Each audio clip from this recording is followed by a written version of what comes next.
and all around there was silence,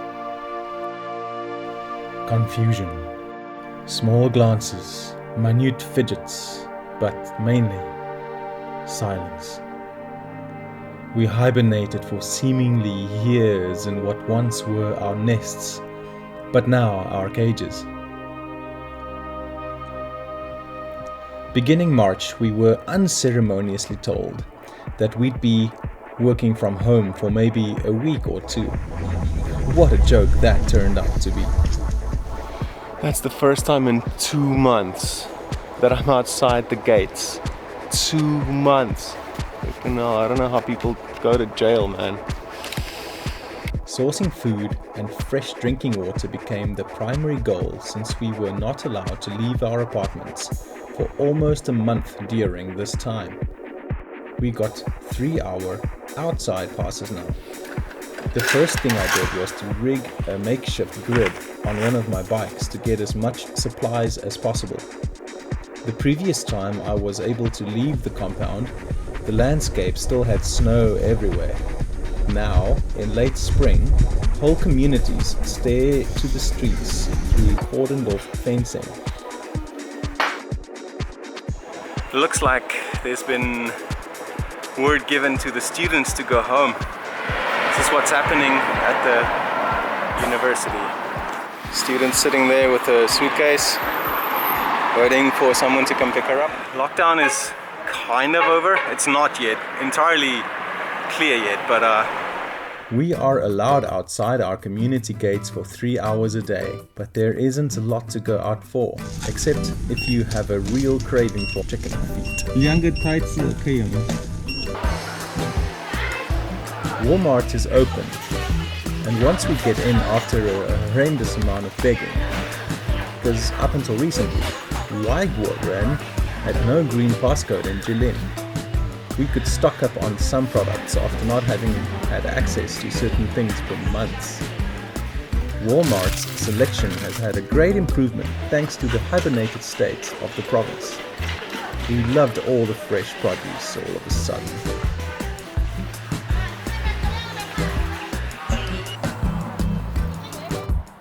I'm a little scared. I have to admit, I'm actually a lot scared.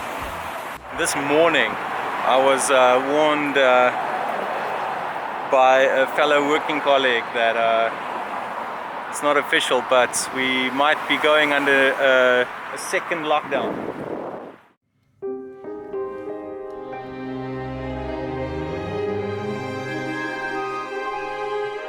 Really? Another lockdown? That's not so bad, right? Just stay home. People all over the world went through the same thing. All our locks are electrical and can be controlled by the guards. We weren't allowed outside except to line up for tests every now and then. We had no access to food except ARB government rations of nothing but some ARB vegetables like daikon and Chinese turnips that we had to pay for at double the normal asking price.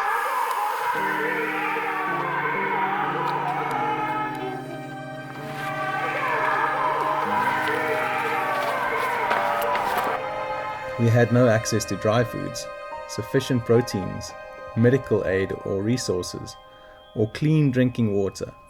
The worst was not knowing what's next.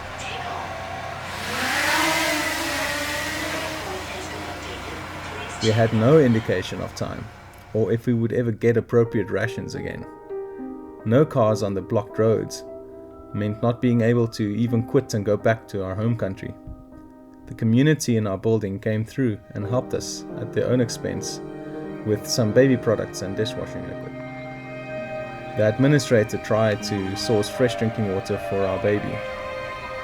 We were locked down.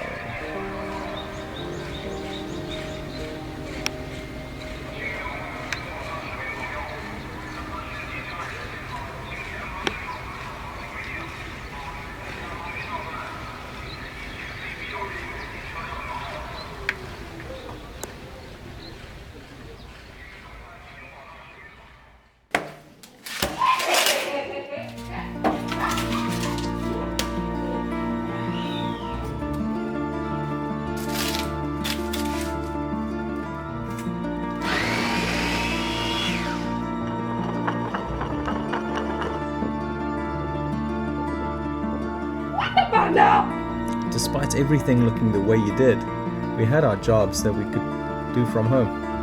We also had an opportunity to witness our child starting to crawl and then starting to walk. We processed a lot of food beforehand so that we had access most of the time with careful rations.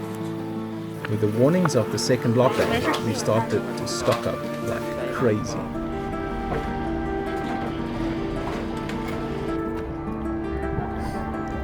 Except for that one warning, we see no real other proof of this second lockdown coming. The numbers continue to decline, and it seems as though the lockdown was a success. No harm in being ready for the worst. It's still not like we're free to leave as things are at the moment.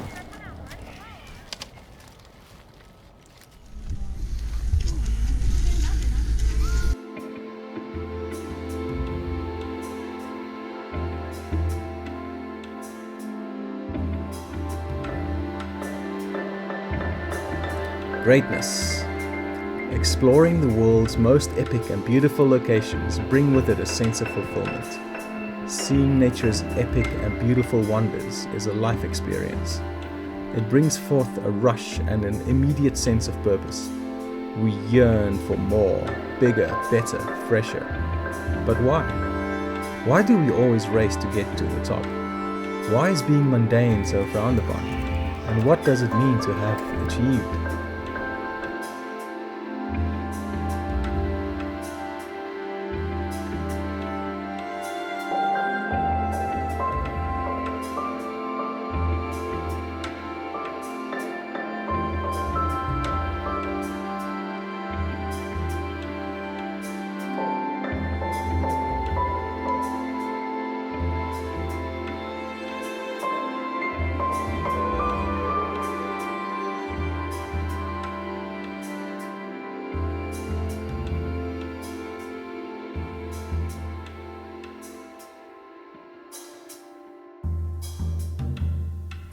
This could be anywhere.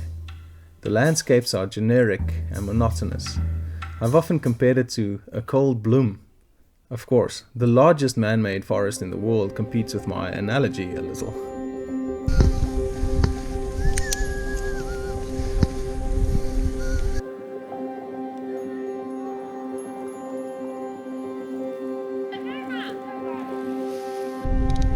Being allowed outside doesn't mean we're allowed to go anywhere.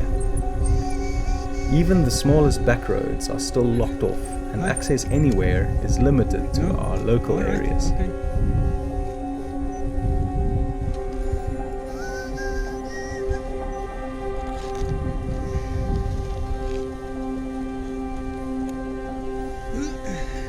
Not being able to travel and see the eagles of the east, the Tiananmen Mountain, Guilin, Mount Everest, Karakoram, we're left with and forced to explore Jilin's rural and urban areas around our home. Our excursions include picking up water and topping up the baby's milk supplies at the very interesting and empty Walmart.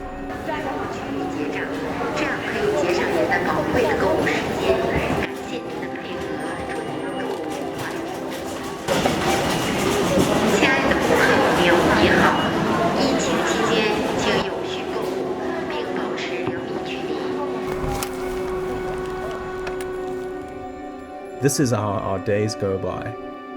A routine of staying alive and relevant, with the occasional escaping out of the city with a cheap bicycle.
Changchun, depending on how you look at it, has about 9 million people in it.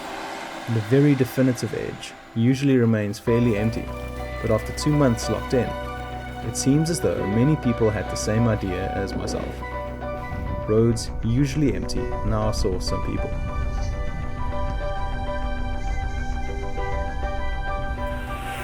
And there he goes.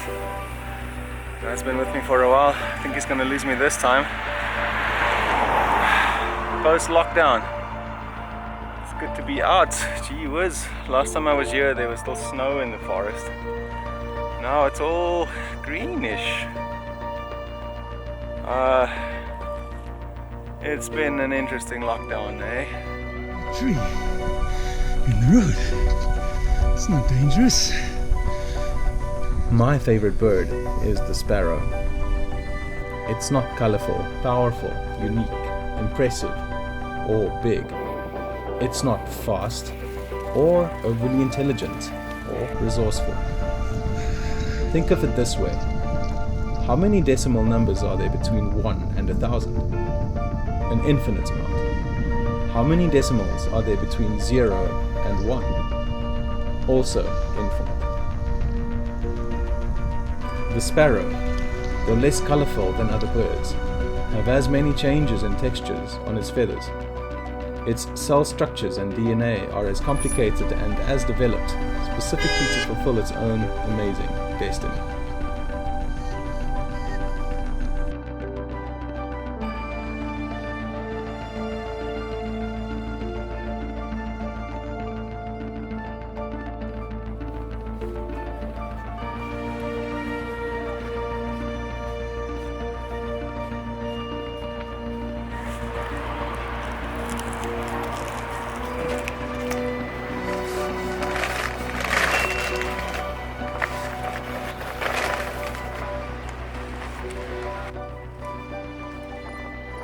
Our compound isn't my old spots on the heads and eyes now. It's not Champs-Élysées or Trafalgar Square. It's Nangwan. And it's home for now. And we can find texture and beauty in the mundane. Crazy stuff, right? Crazy stuff.